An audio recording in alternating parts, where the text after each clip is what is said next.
আসসালামু আলাইকুম ওরহমতুল্লাহ বরাকাতুহু। আলহামদুলিল্লাহ, আসসালাতু ওয়াসসালামু আলা রাসূলিল্লাহ বাদ। সুপ্রিয় দর্শক, বিবাহকে কেন্দ্র করে গায়ে হলুদের অনুষ্ঠান এটি আমাদের সমাজে অতি পরিচিত একটি সংস্কৃতি।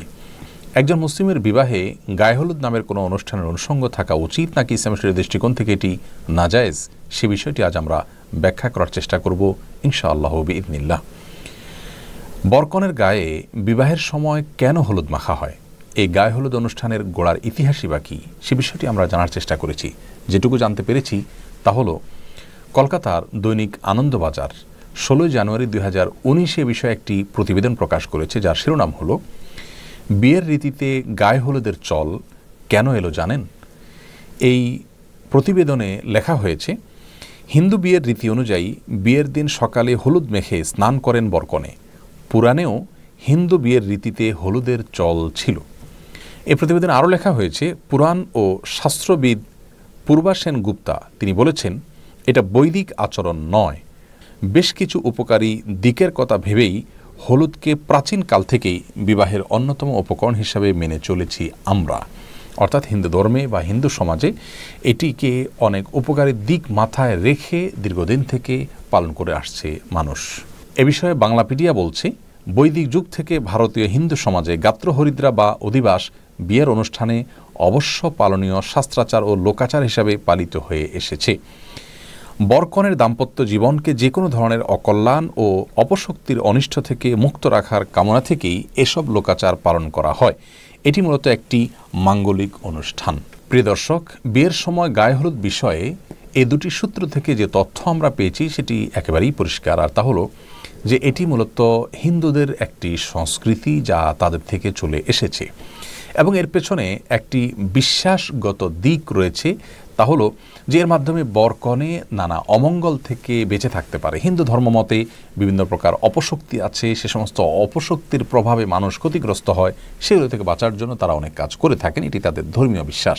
কিন্তু একজন মুসলিম কোন অবস্থাতে এ ধরনের কোনো অপশক্তিতে বিশ্বাস করবার কোনো সুযোগ নেই। ইসলামে এ ধরনের কোনো অপশক্তির কোনো স্থান নেই। সকল কল্যাণ অকল্যাণের একমাত্র মালিক আল্লাহ রাব্বুল আলামিন।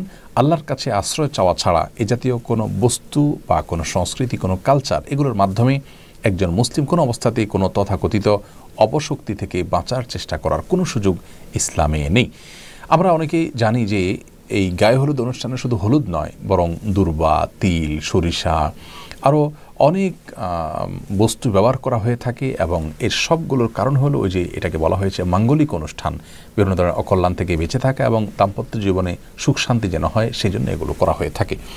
তো প্রথমত এটি হিন্দুদের একটি ধর্মীয় সংস্কৃতি এবং এখানে তাদের বিভিন্ন রকমের বিশ্বাসগত দিক আছে যেগুলো শিরকপূর্ণ বিশ্বাস, একজন মুসলমান কোনো অবস্থাতে সেগুলো বিশ্বাস করতে পারেন না। আর এর বাইরে যে বিষয়টি আমাদের সবারই জানা, তা হলো গায়ে হলুদ অনুষ্ঠান মানে হলো নারী পুরুষের অবাধ বিচরণ, অবাধ মিশ্রণ এবং মেলামেশা। বরের গায়ে অনেক সময় ভাবি কিংবা গায়ে মহারাম মহিলারা হলুদ মেখে দিয়ে থাকেন এবং এটাকে তারা এনজয় করেন।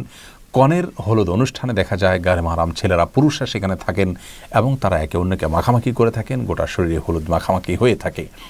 এর পাশাপাশি গানের যে বিষয়টি, ব্যান্ড পার্টি ইত্যাদি, এগুলো তো গায়ে হলুদ অনুষ্ঠানের অন্যতম গুরুত্বপূর্ণ অনুষঙ্গে পরিণত হয়েছে এবং এর মাধ্যমে অনেক সময় এলাকাবাসীর স্বাভাবিক জীবনযাত্রা দুর্বিষহ হয়ে পড়ে। গানের আওয়াজে আশেপাশে মানুষের বসবাস করাটাই অত্যন্ত কঠিন একটি বিষয় পরিণত হয়ে যায়। বিবাহকে কেন্দ্র করে এ ধরনের গানের অনুষ্ঠানের আয়োজন, ব্যান্ড পার্টি ইত্যাদি আমাদের এই সমাজে করা হয়, যে সমাজের মানুষ নিজেদেরকে সভ্য বলে দাবি করে, অথচ এটি কোনো সভ্য সমাজের মানুষের কাজ হতে পারে না যে আপনার গানের আওয়াজে আশেপাশের মানুষ ডিস্টার্ব ফিল করতে পারেন। তো প্রথমত বাদ্যযন্ত্রের ব্যবহার এবং এই জাতীয় গানের আয়োজনকে আল্লাহ আমাদের জন্য অনুমোদন দেননি। বিবাহকে কেন্দ্র করে যে দব বাজানোর অনুমোদন রয়েছে, ছোট শিশুদের গান করার অনুমতি রয়েছে, এটি সেই অনুমতি নয়। অর্থাৎ এই ব্যান্ড পার্টি করা এবং বড়রা নাচানাচি করা এবং সেখানে আপনার নানা রকমের মিউজিক্যাল ইনস্ট্রুমেন্ট ব্যবহার করা, এটি ইসলাম শরীয়তের দৃষ্টিকোণ থেকে কোনো অবস্থাতে জায়েজ নয়। সেই সাথে আপনার নারী পুরুষের যে অবাধ মেলামেশা বিষয়টি রয়েছে সেটি তো আছেই, আর তার চাইতেও বড় হলো যেখানে হিন্দু আইনি বিশ্বাস রয়েছে যার সঙ্গে একজন মুসলমান কখনো একাত্ম হতে পারেন না।